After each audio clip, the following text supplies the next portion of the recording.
하나님 말씀 신약성경 에베소서 4장 30절 한 절 보도록 하겠습니다. 에베소서 4장 30절 한 절입니다. 하나님 말씀이 이러합니다. 하나님의 성령을 근심하게 하지 말라. 그 안에서 너희가 구원의 날까지 인치심을 받았느니라. 아멘.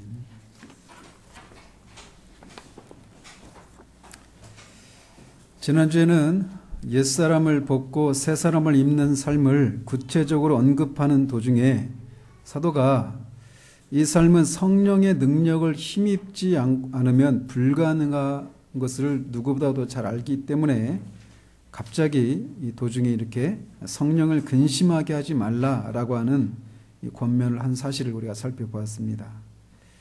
그러면서 성령을 근심하게 하지 말라라고 한 이 권면에 깔려있는 두 가지 전제를 우리가 말씀드렸는데, 그것 하나는 신자 안에 성령께서 내주해 계신다라고 하는 것과 그 내주하시는 성령님은 근심하실 수 있는, 즉 어떤 힘이나 영향력과 같은 그런 존재가 아니라 인격체시라고 하는 것을 말씀드렸습니다. 그래서 우리가 성령님이 인격체이시기 때문에 우리가 그분을 근심하게 하는 일들이 있을 수 있다. 그러면서 어떤 방식으로 우리가 그분을 근심하게 해드리게 되는가, 이런 것들을 말씀드리고, 또 왜 우리는 그분을 근심하게 하지 말아야 되는가 라고 하는 그런 두 가지 근거들, 하나는 그분의 하나님 되심, 또 하나는 성령을 근심하게 할 때 우리 영혼이 주관적으로 겪게 되는 그 고통을 인해서도 우리는 성령을 근심하게 하지 말아야 된다라고 하는 것을 말씀을 드렸어요. 그렇지만 비록 우리가 성령을 근심하게 하면 우리가 영혼이 겪는 그런 고통들이 있는데, 그것이 그분이 우리를 버리신 것을 또는 포기하신 것을 의미하는 것은 아니다라고 하는 사실을 말씀을 드렸습니다.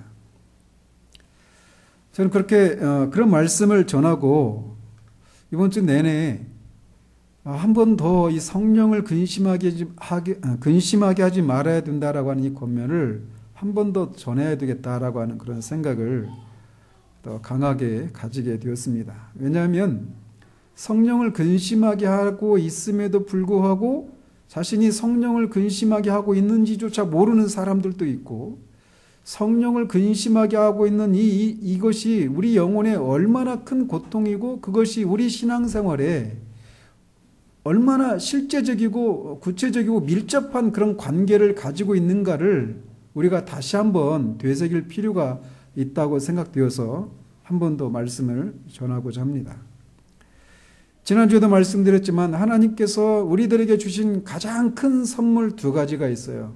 그것은 바로 그분의 아들 우리 주 예수 그리스도를 우리에게 주신 것이고, 또 하나는 성령을 우리에게 주신 것입니다.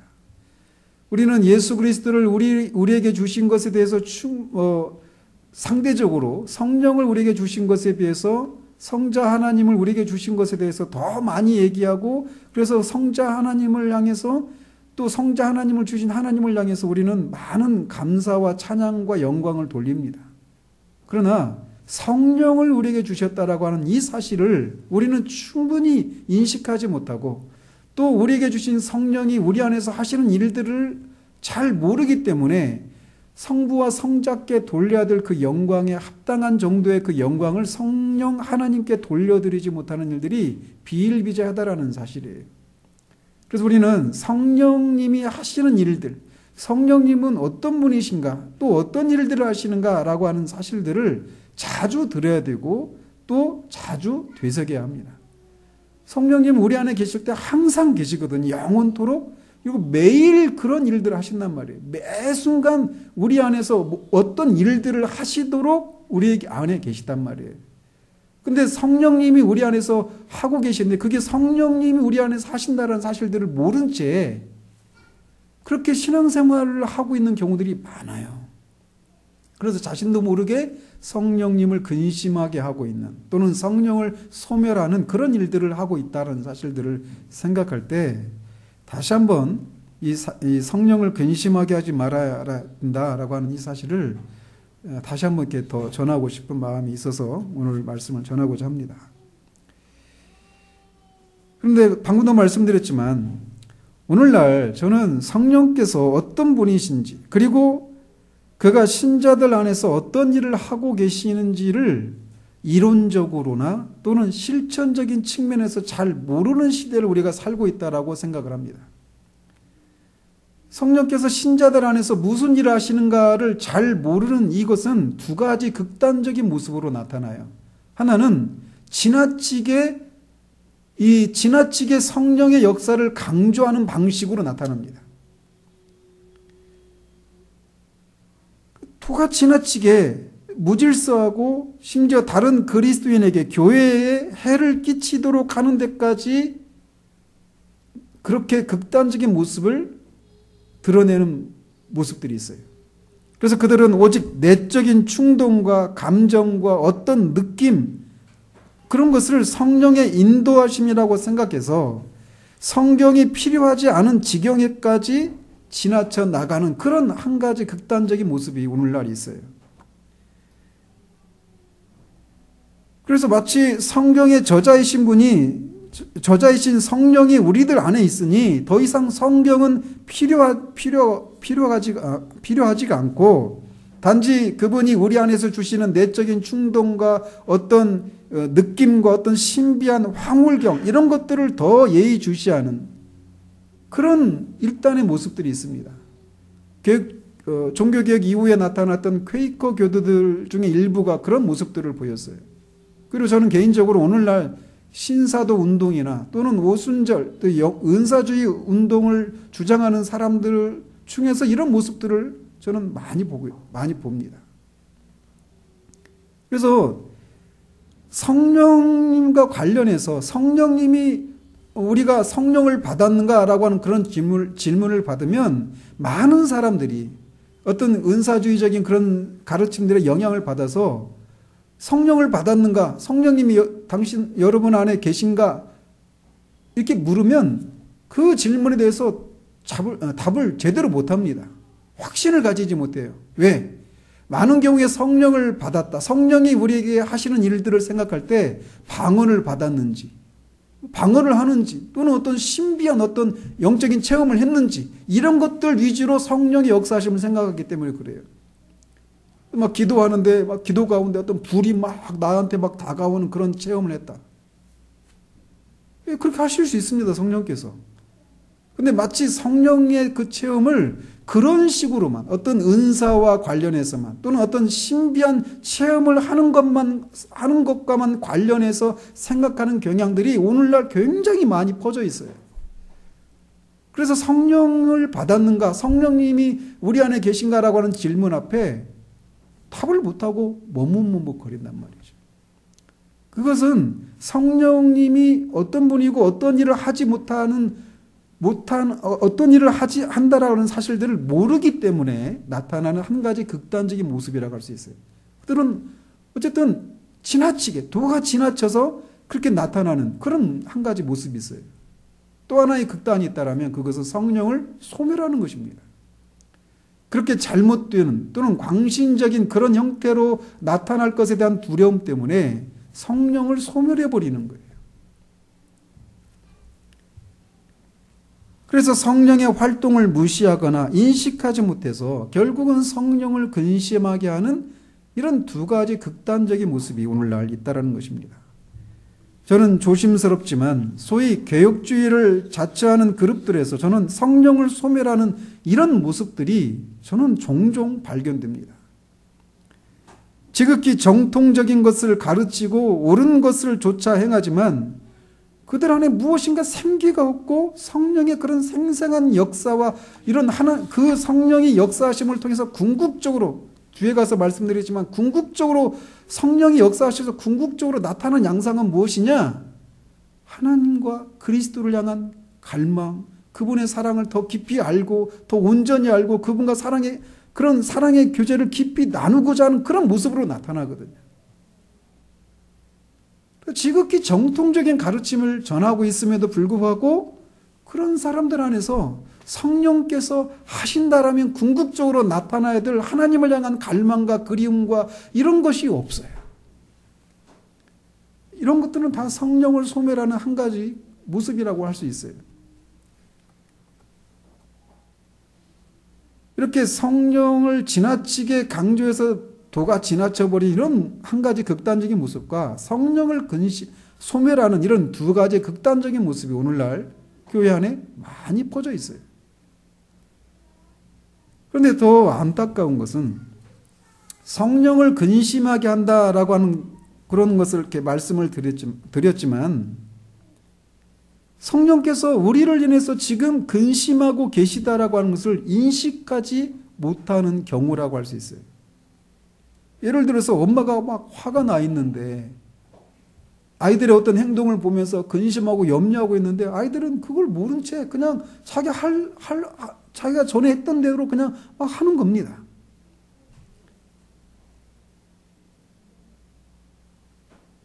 근데 그런 비슷한 경우들이 신앙의 영역에서 일어난다라는 거예요.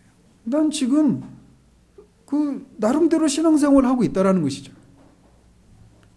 그런데 성령이 근심하고 계실 수 있다라는 거예요.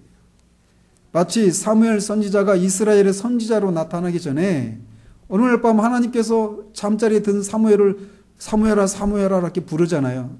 근데 그 불렀을 때 사무엘이 처음에는 엘리 선지자가 부른 자고 엘리 나 불렀습니까? 하고 찾아간단 말이에요. 세 번째 찾아가서 비로소 엘리 선지자가 이거 하나님께서 너를 부르신 것이다 라고 그렇게 얘기해 주면서 그제서야 그 음성에 응답하는 그런 것처럼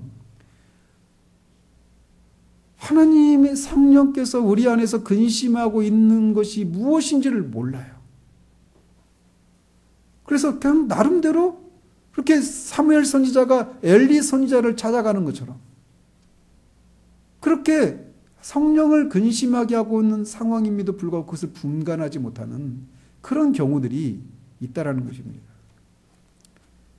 따라서 저는 이 시간에 성령께서 우리 위에서 그리고 우리 안에서 내주하시면서 하시는 일이 무엇인지에 대해서 말씀을 전하고자 하는 거예요.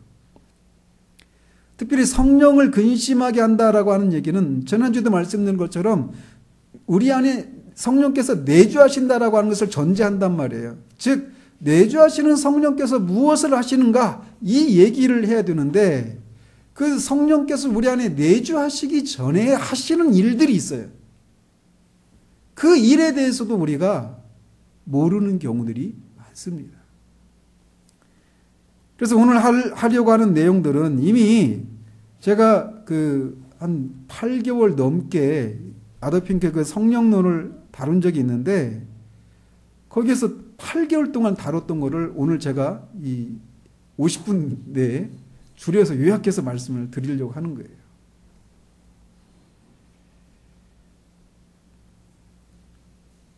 왜 성령을 근심하게 하지 말라라고 하는 이 말씀을 살피면서 성령께서 우리 안에서 하시는 일들이 무엇인가라고 하는 사실을 살피려고 하는가? 그것은 성령이 우리를 근심하게 하시면 성령께서 우리를 인해서 근심하시면 성령께서 우리 안에서 하시는 일들이 중단되거든요. 그렇기 때문에 내가 성령을 근심하게 하고 있는지 아닌지를 아는 방법은 뭐냐? 성령께서 우리 안에 계시다라면 하고 계시는 일들이 지금 내게 계속 내 안에서 일어나고 있는가? 이걸 확인하면 될 수 있는 거예요. 또 성령께서 하시는 일들이 무엇인가를 알면 내 안에 성령께서 계시구나 라고 하는 사실들을 확인할 수 있습니다. 그래서 성령이 우리 안에서 무슨 일을 하시는가라고 하는 사실들을 살피는 것이 성령을 근심하게 하지 말라라고 하는 것과 그런 의미에서 관계가 있는 거예요. 그래서 말씀드린 것처럼 이 성령께서 하시는 일 한 가지 사실들만 살피기에도 한 편의 설교들이 필요하거든요. 근데 제가 그때 설교를 36번을 했어요. 성령론. 36번에 걸쳐서 살폈으니까 한 달에 4주면 9개월이에요. 4, 9, 36. 근데 여기서 간략하게 핵심적인 내용들을 먼저 말씀을 이 시간에 살피려고 합니다. 성령께서 하시는 일을 한마디로 정리한다면 그것은 우리 주 예수 그리스도께서 이 땅에 성육신하시고 율법을 지키시고 또 십자가의 그 대속 사역을 통해서 이루어 놓으신 그 완전한 구원, 그거를 우리에게 적용해 주시는 일이다. 이렇게 말씀을 할 수 있어요. 예수 그리스도는 그의 삶과 죽으심과 다시 사심과 부활과 승천을 통해서 우리의 구원을 위해서 필요한 모든 일들을 우리 밖에서 완벽하게 이루어 놓으셨습니다. 근데 문제는 우리에게 있어요. 왜냐? 우리는 죽어 있기 때문에. 영적으로 죽어 있기 때문에 우리 밖에서 그리스도께서 이루신 그 완벽한 완전한 구원을 우리의 것으로 삼을 수가 없어요. 아니, 삼고자 하지도 않습니다. 아니, 삼을 필요가 있다는 사실조차 몰라요. 그러니까 지금도 이 시간에 많은 사람들이 교회 안에 있지 않고 교회 밖에 그렇게 있는 거예요. 구원의 필요를 몰라요. 자신이 구원을 받아야 된다는 사실들을 모릅니다. 그리고 구원을 받을 수 없다는 사실들도 모르고 어떻게 구원을 받는지도 알지 못해요. 그래서 그렇게 영적으로 죽어있는 우리가 우리 밖에서 이루어놓은 그 완벽한 구원이 우리의 것이 되도록 하기 위해서 성령께서 하시는 첫 번째 일이 무엇이냐? 우리를 살리시는 일입니다. 영적으로 죽어있는 우리를 살리는 일을 먼저 하시는 거예요. 따라서 이 일을 할 때 우리가 우리를 살려달라고 하는 그런 것조차 할 수가 없어요. 전적으로 성령께서 전적으로 주권적으로 일하시는 사역이십니다. 죽어있는 자가 살아나는 거예요. 영적으로. 그래서 우리에게 영적인 생명을 성령께서 주시는 것입니다. 창조된 피조된 그런 생명이 아니라 하나님이 누리시는 그 영원한 생명을, 영적인 생명을 우리에게 주입하시는 거예요. 그러면서 우리가 살아나는 거예요. 그리고 영적인 생명을 주실 때 우리에게 영적인 생명을 주실 뿐만 아니라 새로운 본성을 주십니다. 우리가 타고나면서부터 가지고 있는 아담이 물려준 그 타락한 본성이 아니라 우리에게 새로운 본성을 주시는 거예요. 그게 거듭나는 겁니다. 그 결과 모든 사물을 이제 새로운 시각으로 보기 시작합니다. 전혀 새로운 방법으로 우리의 심령이 작동하기 시작하는 거예요. 그러면서 하나님의 존재를 인식할 뿐만 아니라 하나님을 무한히 우수한 그런 존재로 보기 시작합니다. 또 율법에 대해서도 율법이 옳고 정당하다라고 하는 사실들을 인식하기 시작하고 그 율법 앞에서 자신의 죄를 인식하기 시작하는 일들이 일어납니다.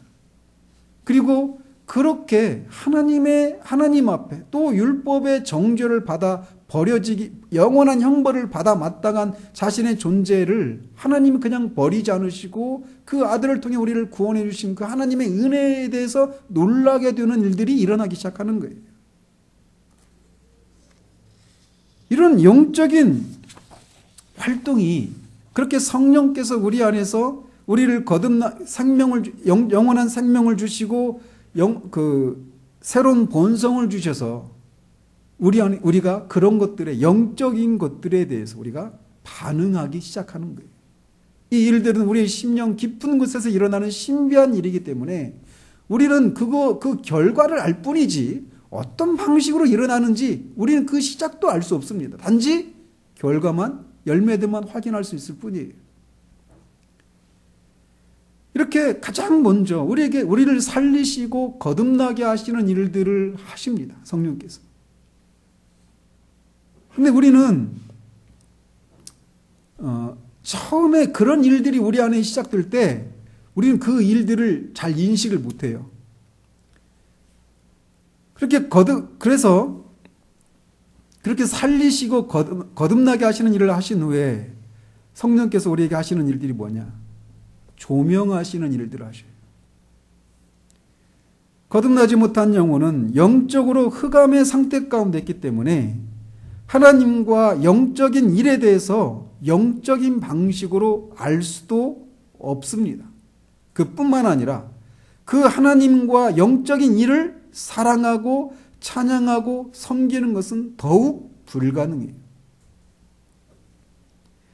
그렇기 때문에 성령은 그 사람이 어떤 상태인지, 또 하나님은 어떤 분이시고 그 하나님이 자신에게 무엇을 요구하시는지, 그리고 그 하나님이 자신에게 요구하시는 것을 자신이 이룰 수 없다는 사실과, 또 지금까지 자신이 속해 있었던 세상을 향한 시각과 육적인 그런 욕구들에 대한 전반적인 시각의 변화가 일어나도록 흑암 가운데 있는 영혼에게 신적인 빛을 비추십니다. 그게 성령의 조명하시는 일이에요. 그 결과 그는 신적인 것들에 대해서 확신을 가지게 되고, 이 변화가 그를 변화시키시고 이 변화가 지속적일 수 있도록 하시는 일을 성령께서 하시는 거예요. 그게 성령의 조명하시는 사역입니다. 근데 우리는 잘 몰라, 이런 것들을. 왜냐하면 처음에 보십시오. 이번 주에 그 RC 스프룰이라고 하는 분이 계신데, 올해 돌아가셨나 작년에 돌아가셨나 그래요. 제가 이렇게 즐겨 읽었던 분 중에 한 분인데, 그분이 모태신앙이었죠. 그분도 교회 안에 있었어요. 그리고 계속 교회 안에서 계속 세례도 받고 뭐 교회 봉사도 하고 성경 공부도 하고 기독교적인 활동을 계속 하고 있었단 말이에요. 근데 어느 날 진짜 거듭난 거예요. 근데 자기하고 결혼할 사람이 이제 약혼녀가 있는데, 그 약혼녀에게 막 찾아가지고 막 그 거듭나서 막 그런 자신이 누리는 그런 경험들, 은혜들을 막 얘기하는데, 약혼녀가 정말 감사하다 이렇게 반응하는 게 아니라 두려워하는 거예요. 이상한 눈으로 쳐다보는 거예요. 아니, 너 계속 너 한 번도 그리스도인이 아닌 적이 없었잖아. 근데 갑자기 무슨 얘기를 하는 거야? 라고 하면서 두 사람이 위기에 빠지는 거예요. 약혼을 하고 이제 결혼을 앞두고 있는데 갑자기 그런 변화가 일어나면서, 우리가 성령께서 이렇게 우리를 거듭나게 하시고 조명하시는 일들을 하기 시작할 때, 우리는 전에 들었던 그 영적인 일들, 그 모든 영적인 진리들을 진짜 인식하기 시작하는 거예요. 수없이 들었었습니다. 교회를 오랫동안 다녔다라면 그런 내용들을 정말 많이 들었었어요. 그런데 성령이 우리 안에서 그런 것들을 조명하실 때, 이런 영적인 일들에 대해서 우리가 실제적인 반응들을 막 하기 시작하는 거예요. 그런 열뜸이라고 제가 표현하는데, 그런 열뜸이 있어요. 뜨겁고 열정적인 어떤 반응들이, 살아있는 반응들을 보이기 시작하는 일들이 일어나요. 근데 바로 그 일들을 누가 하시느냐? 성령께서 하시는 거예요. 근데 처음에 우리는 그게 성령께서 하시는 것인지를 몰라요. 그냥 다만 우리 안에서 그런 변화가 일어나니까 막 말씀을 사모하고 예배를 사모하고 막 하나님을 향한 갈망, 그리움, 막 더 알고 싶고 이런 것들이 막 일어나는 거예요.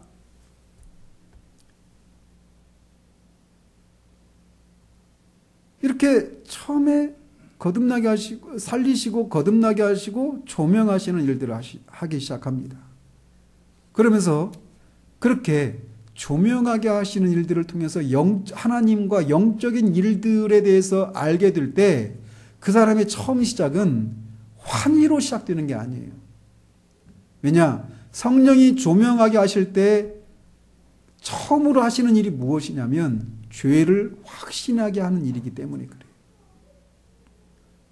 그래서 그 하나님 앞에 자신이 죄인이라고 하는 사실들을 깨닫기 시작합니다. 예, 그래요. 자신이 죄인이라는 사실들을 그전에도 인정했고, 자신 안에서 내가 이런저런 죄를 지었지라고 고백하고, 심지어 예수 그리스도가 나의 그런 죄를 위해서 십자가에 죽으셨다라는 사실들을 믿는다고 생각하기도 할 수 있습니다. 실제적인 측면에서 죄를 확신하게 되는 일들이 일어나는 거예요. 성령이 조명하기 시작하실 때.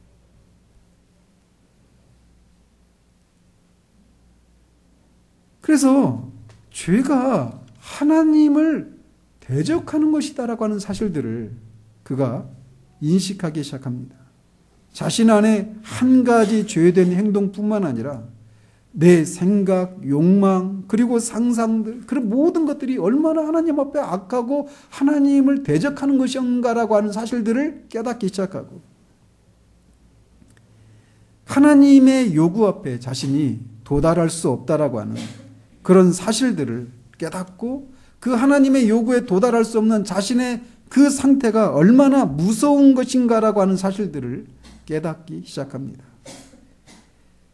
정도의 차이는 있지만 하나님의 심판대 앞, 우리가 그리스도께서 다시 오셔서 최후 심판하실 때 우리가 그 심판대 앞에서 느끼는 그 두려움을 죄를 확신케 하시는 성령의 역사하심이 있을 때 우리가 어느 정도 맛보는 거예요. 그래서 전에 진지하지 못했던 사람들이 진지해지는 일들이 일어나는 거예요. 제가 개인적인 제가 계속 시간에 쫓겨서 지금 이걸 할 수 있을까 싶은데,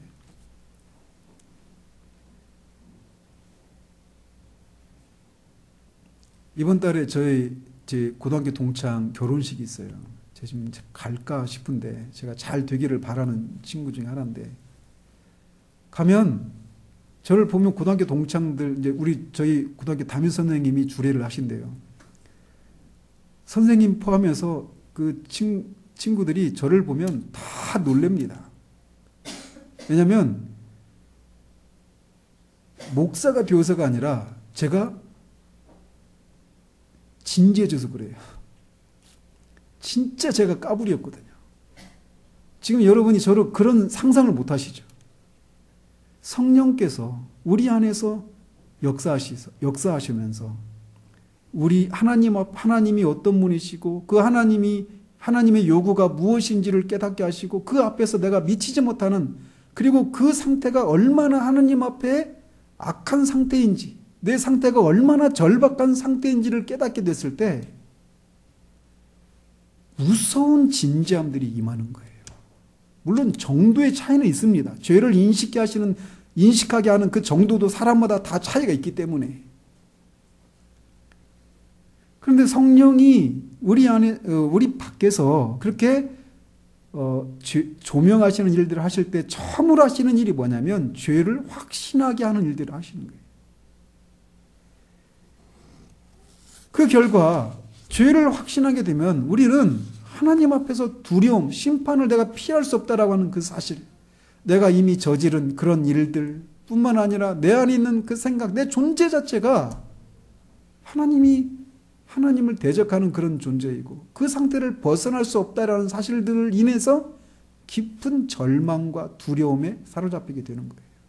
거듭 말씀드리지만 이것은 사람마다 정도의 차이가 있습니다. 그래서 그렇게 절망 가운데 있는 그런 사람들을 성령께서 위로하셔요.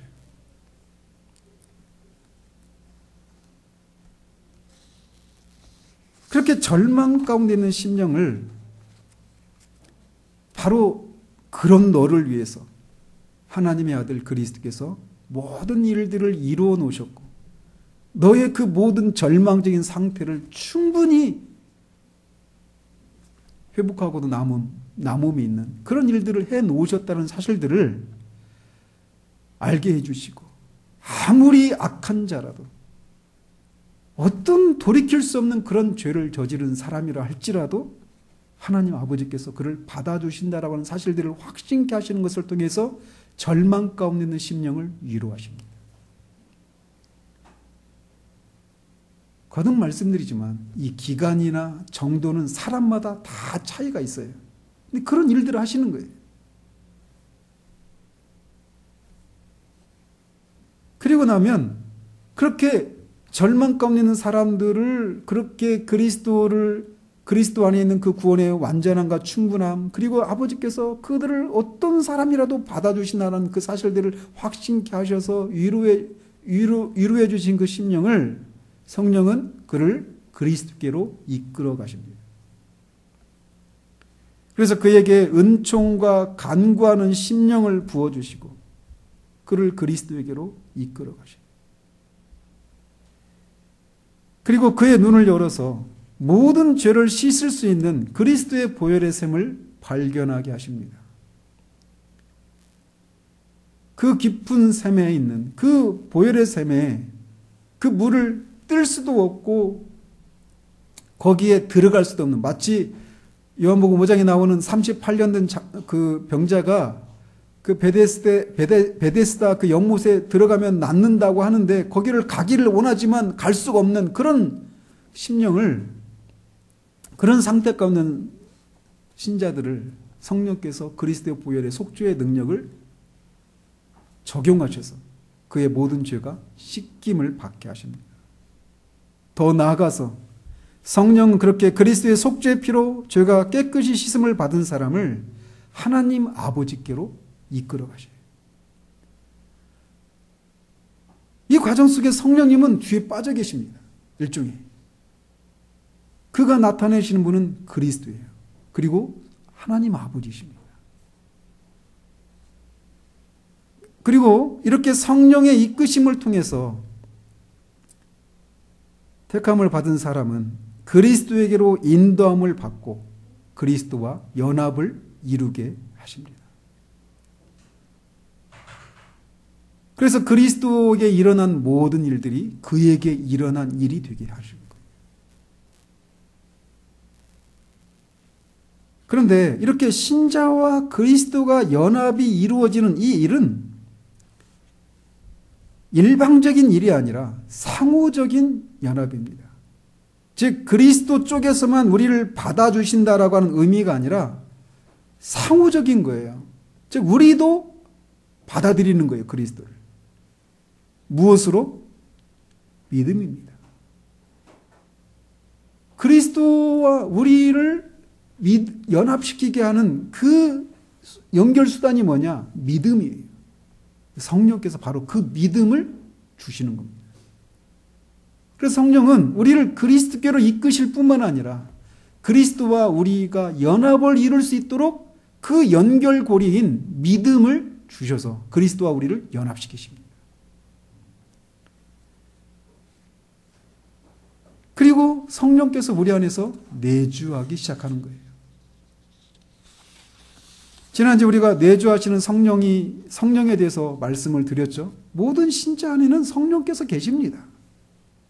그러니까 이 과정, 죽은 자가 살아나고 그렇게 죄를 조명하셔서 죄를 확신케 되고 또 그 죄를 확신케 된 결과 절망 가운데 있는 영혼들을 그리스도께서 이루신 일들을 알게 하시고 그를 누구든지 받아주신다는 사실들을 확신케 하셔서 위로하시고 또 그리스도께로 이끄셔서 그리스도와 연합시키는 믿음을 주신 그런 과정에, 그 과정 속에 겉으로 드러난 우리들의 모습들은 예전에 없었던 그런 열심들, 이런 것들이 막 생기는 거예요.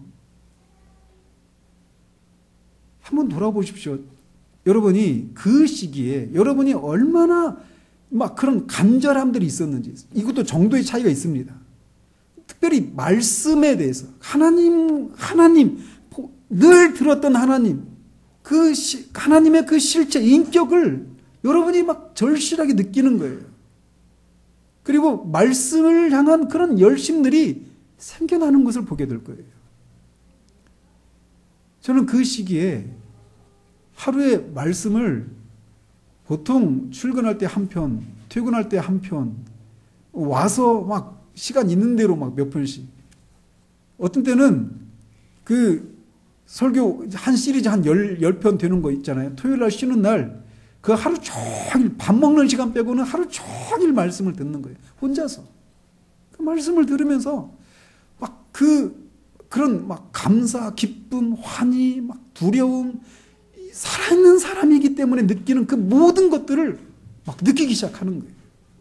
그런데 그런 일이 진행되는 동안에도 우리는 그것을 성령께서 하신다는 사실들을 모른다는 거예요. 왜? 성령님은 항상 뒤로 빠져 계셔서 오직 그리스도와 하나님 아버지만을 드러내 주시기 때문이에요.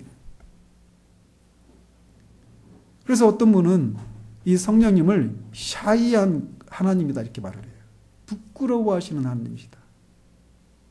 뒤에 자신을 감추시고 오직 그리스도를 높이시고 하나님 아버지를 영화롭게 하는 일들만 하시기 때문에. 그래서 사람들이 내가 예수님을 언제 영접했어? 하나님을 언제 내가 만났어? 이런 얘기를 하면서도 성령을 성령을 언제 받았어? 이런 얘기를 못하는 이유가 뭐냐면 그렇게 성령께서 그리스도와 하나님 아버지만을 드러내시기 때문에 그러는 거예요. 근데 내가 그렇게 될 수 있는 그 배후에 누가 계시다? 성령님이 계신 거예요. 그러니까 내가 예수 그리스도를 믿고 하나님을 내가 아버지로 모시고 이런 죄를 인식하고 그런 일들이 일어났다면 성령님이 내 안에서 그런 일을 하셨기 때문이다라고 하는 사실들을 알고 내 안에 성령님이 계시는구나라는 것을 알 수 있다는 것입니다. 비록 내가 방언을 못해도 어떤 신비한 그런 불을 체험하고 어떤 신비한 영적인 체험을 하지 못했어도 그런 일들이 내 가운데 있었다라면 나는 성령님을 받은 사람이에요. 그래서 성령님은 신자들 안에 내주하기 시작하시는데 내주하시면서 성령님은 어떤 일들을 하시는가? 이제 여기는 내주하시는 성령님을 근심하게 하는 일들과 관련이 되어 있는 부분이라고 할 수 있어요. 그분은 거듭난 신자들 안에 내주하시면서 그의 남은 평생을 가르치시는 일들을 하셔요.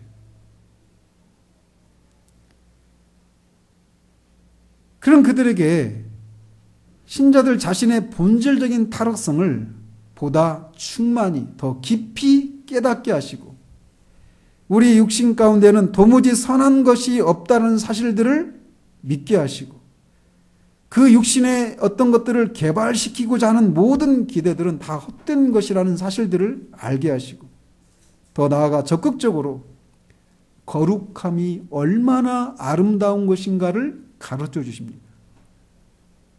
그리고 이 거룩함을 쫓아서 살고자 하는 그런 것을 위해서 애쓰고 그것을 더 크게 하는데 노력을 경주하게 하시는 일들을 하셔요. 그분은 성령이시거든요. 거룩한 영이셔요. 그래서 이렇게 이 신자들 안에서 그분은 계속해서 이런 것들을 가르치시는 일들을 하십니다. 그러니까 여러분이 말씀을 들을 때 어떤 깨달음이 임하고 그 깨달음이 임할 때 그냥 저런 거구나 어떤 지적인 그런 그 동의 차원에서 끝나는 것이 아니라 그 가르침들이 여러분들로 하여금 어떤 그런 간절함들 그렇게 되고 싶고 더 알고 싶고 그 가르치는 내용을 실제적으로 맛보고자 하는 그런 열망들, 그런 갈망들이 여러분에 생겨나면서 주님이 팔복에서 말씀하신 것처럼 의에 줄이고 목말라 하는 이런 것들이 생겨나는 거예요. 가르쳐 주시기 때문이에요. 그리고 이 일은 지속적으로 일어나는 일이에요. 그리고 우리 안에 계신 성령님 또 무슨 일을 하시느냐? 신자들을 깨끗하게 하시는 일들을 하십니다. 신자를 깨끗하게 하신다라고 하는 것은 죄를 억제하고 죽이는 일이에요. 죄 죽임의 교리라고 하죠. 죄를 죽이는 일들을 하십니다. 죄를 억제하고 죽이는 일을 우리가 할 수 있는 근거는 무엇이냐면 우리가 이미 그리스도와 연합해서 죄에 대해서 죽었기 때문이에요. 그 결과 우리는 죄에 대한 책임과 죄의 권세로부터 해방되었기 때문입니다. 죄에 대해서 죽었을 뿐만 아니라 우리는 그의 부활과 연합해서 의에 대해서 하나님을 향해서 살았기 때문에 죄를 죽이고 억제하는 일을 할 수 있을 뿐만 아니라 그렇게 해서 그렇게 깨끗하게 한다라고 하는 그런 소구적인 측면이 하나 있어요. 죄를 억제하고 죽이는 이런 일들을 하시고 더 나아가서 깨끗해진다라고 하는 적극적인 측면은 우리가 더 거룩함을 좇아서 행하는 일들이 가능해지는 거예요. 근데 그 일을 하는 데 있어서 우리가 중요한 것이 무엇이냐? 이 깨끗하게 하시는 일들을 우리가 해야 되는데 우리의 순종을 통해서 이루어진다라는 사실이에요. 그리고 우리가 순종만 하면 되느냐? 아닙니다. 성령의 능력을 힘입어야 하는 거예요. 성령을 힘입지 않고는 죄를 억제하고 죽이는 이런 일들 뿐만 아니라 적극적으로 거룩함을 이루어가는 이 일도 가능하지가 않아요. 근데 우리 안에 계시는, 신자 안에 계시는 성령님은 이렇게 깨끗하게 하시는 일들을 하십니다. 또 우리 안에, 신자 안에 계시는 성령님은 신자들을 인도하시는 일을 하셔요. 성령이 신자를 인도하시는 방식은 크게 두 가지로 나타납니다. 하나는 이 객관적으로 말씀의 직접적인 교훈을 우리에게 가르쳐 주심으로써 우리의 행위를 통제하는 그런 일을 하셔요. 말씀을 통해서, 객관적인 말씀을 통해서 우리를 인도하시는 일을 하십니다.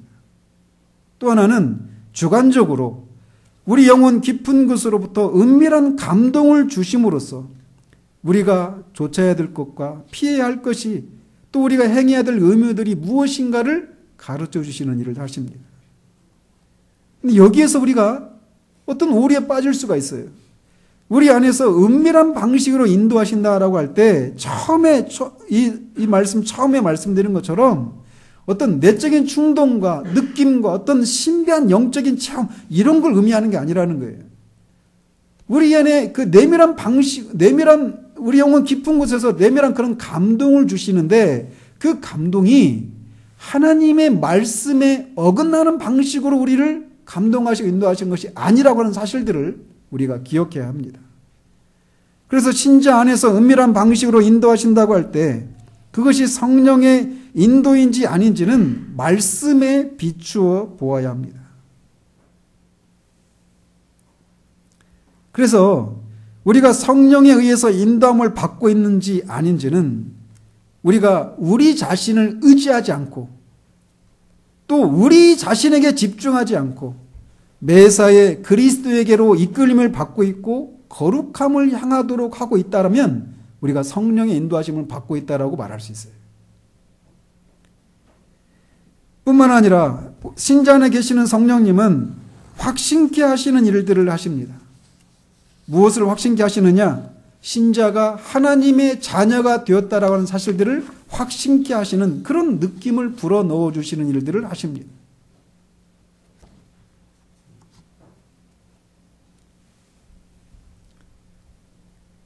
그래서 그리스도인이 받은 그래서 하나님을 아빠, 아버지라 부를 수 있는 그런 내가 하나님의 양자가 되었다라고 하는 그런 그 느낌을 가질 수 있도록 확신케 해주신 일들을 하시는데 이것은 다음과 같은 방식으로 나타나요. 첫째로 우리 육신의 자녀가 부모를 존경하고 섬기듯이 하나님 아버지를 거룩히 경유하는 모습으로 우리가 내가 하나님의 양자가 되었다는 사실들을 성령이 확신케 하신다는 사실들이 증거된다는 거예요. 즉 하나님을 경외하는 모습이 우리 가운데 생겨납니다. 또 육신의 자녀가 이 땅의 부모를 믿고 의존하듯이 하나님 아버지를 신뢰하는, 의지하는 그런 모습이 우리 가운데 나타나는 것을 통해서 성령께서 우리 안에서 내가 하나님의 자녀라고 하는 사실들을 확신케 하시는 일을 하고 계시구나 라고 하는 것을 우리가 확인할 수 있어요. 또 세 번째로 육신의 자녀가 자녀의 부모에 의해서 부모에 대해서 어떤 관심을, 애정어린 관심을 갖듯이 우리가 하나님을 사랑하는 것을 통해서 성령이 우리 안에서 내가 하나님의 자녀라는 것을 확신케 하시는 일을 할 수 있다라고 하고 계시는 거라고 하는 것을 확신할 수 있게 됩니다. 마지막 네 번째로 육신의 자녀가 그 부모에게 복종하듯이 하나님 아버지께 복종하는 것을 통해서 하나님이 내 안에서 이렇게 확신케 하시는 일을 하고 계시구나라고 하는 것을 확인할 수 있어요. 그래서 우리가 우리 안에 있는 그 양자의 영을 의식하는 정도는 우리가 하나님의 성령의 다스리심에 얼마나 복종하느냐에 따라서 이 정도가 사람마다 차이가 있어요. 그리고 같은 사람이라 하더라도 내가 어느 때는 순종하고 어느 때는 순종의 정도가 약하고 이런 것에 따라서 그 차이가 나타나는 거예요. 또 신자 안에 계시는 성령님이 하시는 일들이 뭐냐? 증거하게 하시는 일을 하십니다. 물론 처음에도 그런 일들을 하시죠. 즉 새로워진 마음에, 신자의 새로워진 마음에 그리스도가 어떤 분이시고 그가 하신 일들이 무엇인지 믿을 수 있도록 증거하시는 일을 하십니다. 그런데 신자들이 그렇게 믿었음에도 불구하고 그리스도를, 그 성령의 인도하심을 통해서, 이끄심을 통해서 그리스도를 믿는 믿음을 받고 그리스도와 연합되어서 그리스도를 믿게 되는 그런 일들이 있었음에도 불구하고 우리 안에 있는 그런 여러 가지 연약함을 인해서 우리는 종종 내가 정말 하나님의 구원받은 자녀가 맞는가라고 하는 의심이 들 때가 많이 있어요. 만약 여러분이 한 번도 나는 그런 일이 없어요라고 믿는다라면 저는 여러분에게 묻고 싶어요. 정말 여러분에게 생명이 있는지.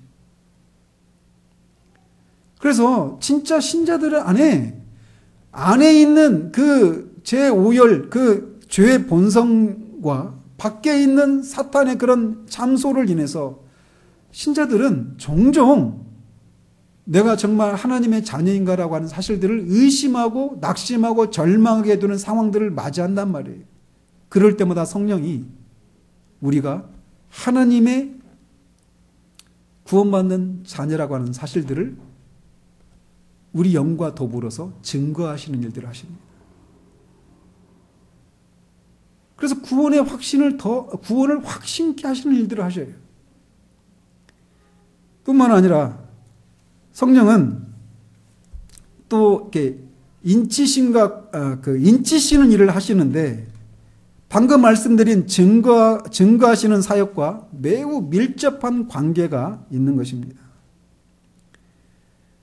방금 말씀드린 증거하시는 사역은 성령께서 우리의 영과 더불어서 내가 하나님의 자녀라고 하는 사실들을 증거하는 것에 초점이 가 있어요. 그런데 인치심은 내가 하나님의 자녀일 뿐만 아니라 하나님 나라의 기업을 받을 사람이라고 하는 사실들을 하나님 나라의 기업과 관련해서 우리를 인치시는 일을 하셔요. 내가 바로 그 하나님 나라의 기업을 받을 사람이라고 하는 사실들을 알게 하시는 일을 하신다라는 것이죠.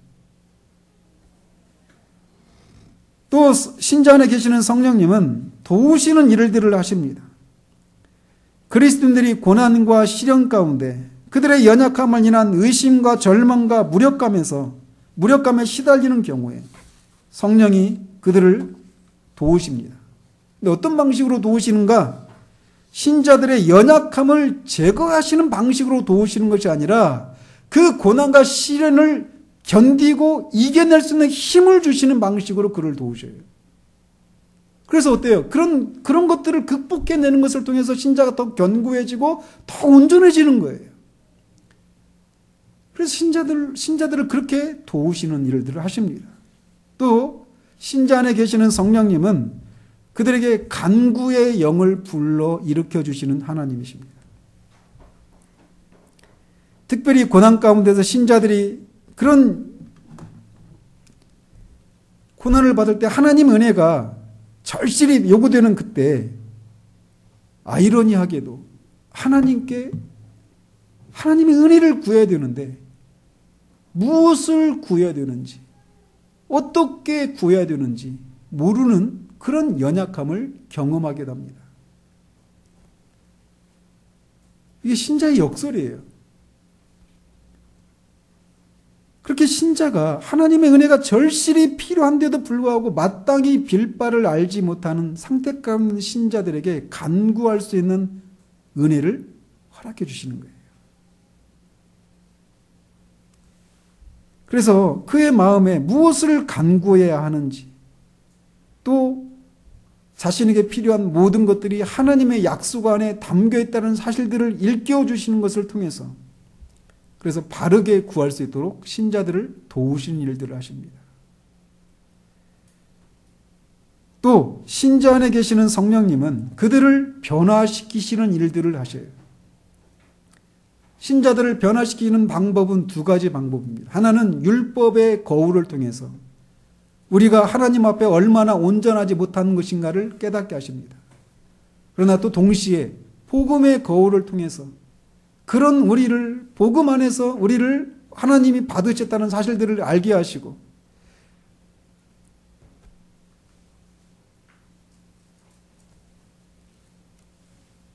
그 하나님의 뜻에 복종하게 하시는 것을 통해서 신자들을 변화시키시는 일들을 하십니다.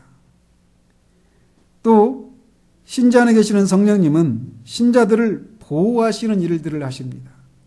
특별히 배교회에서 그들을 보호하십니다. 그래서 그들이 거룩함 안에서 끝까지 그 거룩함을 유지할 수 있도록 그 생명을 유지할 수 있도록 신자들을 보호하시는 일들을 하셔요. 이게 성도의 견인의 교리에 해당되는 것들이죠. 또 신자 안에 계시는 성령님은 그들이 받을 기업을 보증하시는 일을 하십니다. 장차 신자들이 받을 기업을 보증하시는 일을 성령님은 하셔요.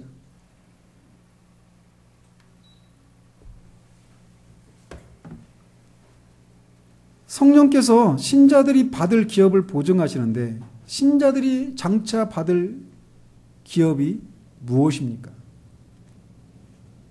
그것은 바로 하나님 자신입니다.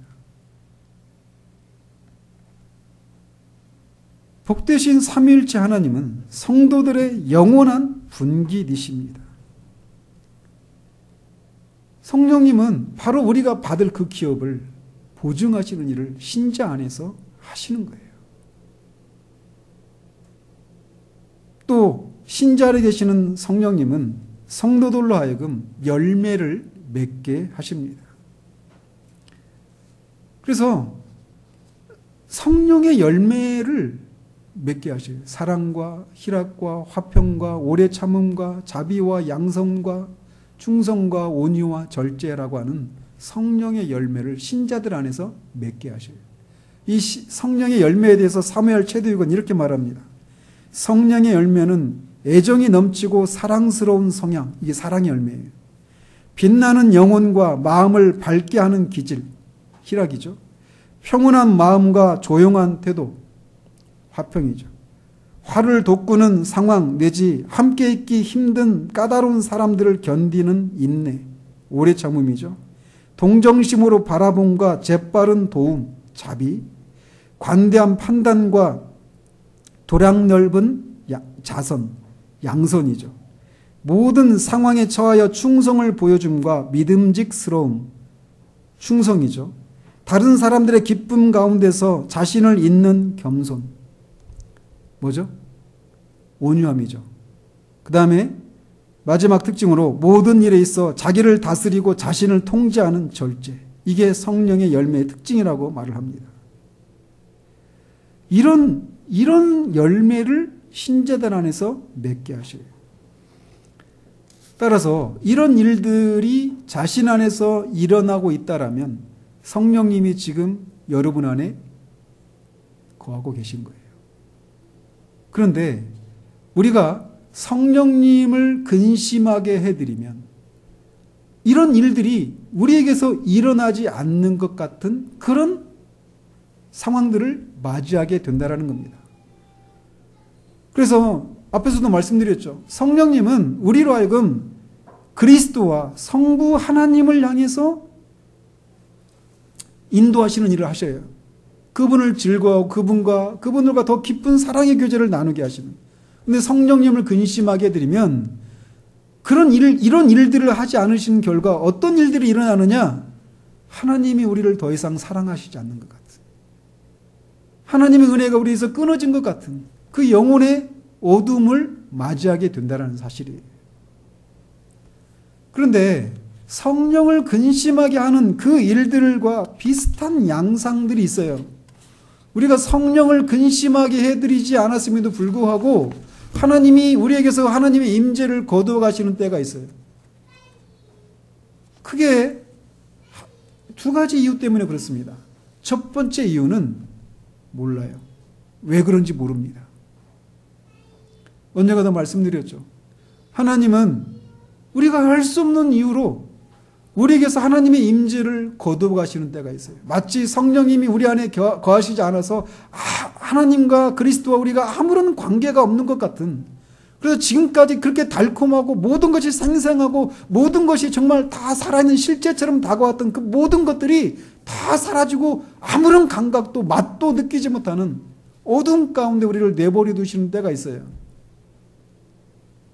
청교도는 그 첫 번째 이유를 모른다라고 얘기를 해요.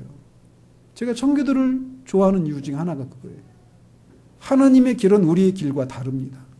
하나님은 우리가 하나님은 다 이해할 수가 없어요. 그래서 알 수 없는 이유로 하나님은 종종 우리가 성령을 근심하게 하는 그런 상태 가운데, 그런 상황이 아님에도 불구하고 성령님을 근심하게 해드렸을 때 겪는 그런 상황을 지나도록 하신다는 거예요. 그래서 두 양상이 비슷해 보이는데 하나는 성령을 근심하게 했기 때문이고 하나는 우리가 알 수 없는 그런 이유로 그런 경우를 지날 수 있다는 거예요. 또 하나의 경우는 우리가 하나님을 올바른 방식으로 사랑하고 추구하지 않는 경우에 성령님이 근심하게 할 때 겪는 그런 상황을 경험하게 하십니다. 이게 무슨 말씀이냐? 하나님을 올바른 방식으로 사랑하고 추구한다는 얘기는 뭐냐? 하나님이 주시는 선물이 아니라 하나님 자신을 추구해야 되는 거예요. 우리가 하나님을 사랑하고 추구하면, 하나님과 올바른 관계를 맺으면 거기에서 우리는 어떤 기쁨과 만족과 평강과 화평과 이런 희락들을 맛보게 됩니다. 그런데 우리는 종종 하나님과의 그런 올바른 관계를 맺을 때 나오는 그런 영적인 부산물, 선물이 더 우리가 크게 되어서 하나님이 주시는 그런 기쁨, 화평, 만족, 이것들을 추구한다라는 거예요. 종종 그래서 하나님은 그런 것들을, 하나님의 임재를 거둬가시는 방식을 통해서 하나님이 주시는 선물이 아니라 하나님 자신을 추구하도록 하시기 위해서 성령을 근심하게 해드렸을 때 겪게 되는 그런 상황들을 맛보게 하신다는 겁니다. 우리가 성령을 근심하게 하고 있음에도 불구하고 우리가 성경적인 삶을 살 수 있을까요? 얼마 동안은 살 수 있습니다. 마치 얼마 전에 어린이날이었잖아요. 요즘은 그런 뉴스 많이 안 나오는데 옛날에는 어린이날 어디 놀러 가면 항상 어떤 사고가 일어나요? 애들 잃어버리죠. 막 그 많은 사람들이 몰려가는데 막 갔다가 애 손잡고 막 갔는데 애가 막 아빠 옆에, 엄마 옆에 오빠 손잡고 막 애들 그 종종거로 막 뛰는 거 있잖아요. 기쁠 때. 막 그렇게 가다가 손을 잃어버렸는데 그걸 모르고 그냥 막 즐거운 마음에 막 가는 거예요. 얼마 동안. 그러다가 갑자기 엄마가 없는 거, 아빠가 없는 걸 확인했을 때 두려워하고 막 울기 시작하죠. 엄마 손이 떨어졌는데도 그걸 인식하지 못하고 얼마 동안은 그 즐거운 마음으로 막 가는 것처럼 영적인 상황 속에서도, 영적인 세계 속에서 그런 것들이 있어요. 저는 그걸 영적인 관성의 법칙, 영적인 관성이라고 말을 하는데, 이 관성의 법칙이라고 하는 것은 물건이 앞으로 막 진행하다가 딱 동력이 끊어졌는데도 그 오던 힘에 의해서 얼마 동안 가잖아요. 그죠? 브레이크를 밟았는데 그 오던 힘 때문에 얼마 동안 간단 말이에요. 그런 것처럼 영적인 관성의 법칙에 따라서 우리가 하나님의 성령을 근심하게 하고 있음에도 불구하고 여전히 말씀도 읽고 기도도 하고 예배도 드리고 그렇게 할 수 있어요.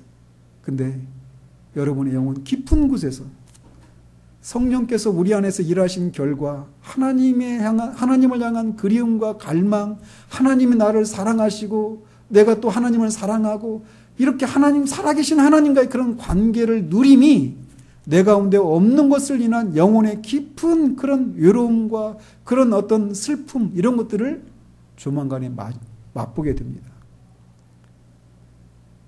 그런데 그것이 그런 상태가 계속되면 결국은 어디까지 가느냐? 사울이 하나님께 불순종해서 마지막에는 여호와께 묻잖아요. 그런데 여호와께서 꿈으로도 우림으로도 선지자로도 대답하지 않아요. 그러니까 어디까지 갑니까? 자신이 처했던 신접한 여인, 엔돌에 사는 신접한 여인을 찾아가기까지 하는 거예요. 즉 이 사실은 하나님의 성령을 근심하게 하면 우리가 어떤 일들이 일어나느냐, 당분간은 성경적인 방식으로 그래도 막 관성의 법칙에 따라 살아가요. 그런데 결국은 우리 안에서 육신의 정욕들이 꿈을 대는 것을 봐요. 꿈틀대는 것을 봅니다. 세상적인 생각들, 이런 것들이 우리 안에서 우세한 때를 맞이하게 되는 거예요. 그러므로 성령님이 우리 안에서 지금 이런 일들을 하고 계신지 아닌지에 대해서 우리가 민감해야 합니다. 성령이 근심하게 하실 때 우리가 겪는 그 고통은 우리가 이 세상에서 겪는 고통 중에 가장 큰 고통이에요. 여러분, 인간이 겪는 고통 중에 가장 큰 고통이 뭔지 아십니까? 사별의 고통이에요. 사랑하는 사람을 이제 더 이상 만날 수 없고 그 관계를 누릴 수 없다라고 하는 그 고통같이 큰 고통이 없어요. 그런데 사랑하는 하나님을 우리가 말씀을 읽어도, 기도 가운데서도, 경건서적을 읽어도, 교제 가운데서도, 예배 가운데서도 들을 수 없는 거기에서 오는 그 영혼의 고통, 이게 얼마나 큰지 우리가 알아야 돼요. 만약 그것이 크지 않다고 생각한다면 아직 여러분은 바닥을 친 것이 아니에요. 성령님은 우리가 그것을 바닥을 칠 때까지 내버려 두시기도 하십니다. 그러나 말씀을 통해서 내가 지금 성령을 근심하게 하고 있구나라는 사실들을 알게 됐다라면 여러분이 하실 일들은 속히 돌이키시길 바라요. 성령을 근심하게 하지 마십시오. 기도하겠습니다. 하나님 아버지, 성령께서 우리 안에서 하시는 일들이 무엇인가를 정말 이 짧은 시간 동안 우리가 살펴보았습니다. 하나님, 우리에게 영적인 빛을 허락해 주시고 우리를 불쌍히 여겨 주셔서 우리의 영혼의 상태가 무엇인지를 다시금 밝히 드러내 주시고 겸손히 우리의 상황을 하나님 앞에 아뢰고 하나님이 원하시는 자리로 돌아올 수 있는 은혜를 허락해 주시기를 원합니다. 우리 안에 계신 성령께서 시기하기까지 우리를 사모하신다라고 하는 그 황공한 말씀 앞에 우리가 겸손히 성령을 근심하게 하는 그 삶의 자리에서 돌이켜서 다시금 성령에 순종하는 그런 삶의 자리로 돌아올 수 있도록 도우시기를 원합니다. 예수 그리스도 이름으로 기도합니다. 아멘.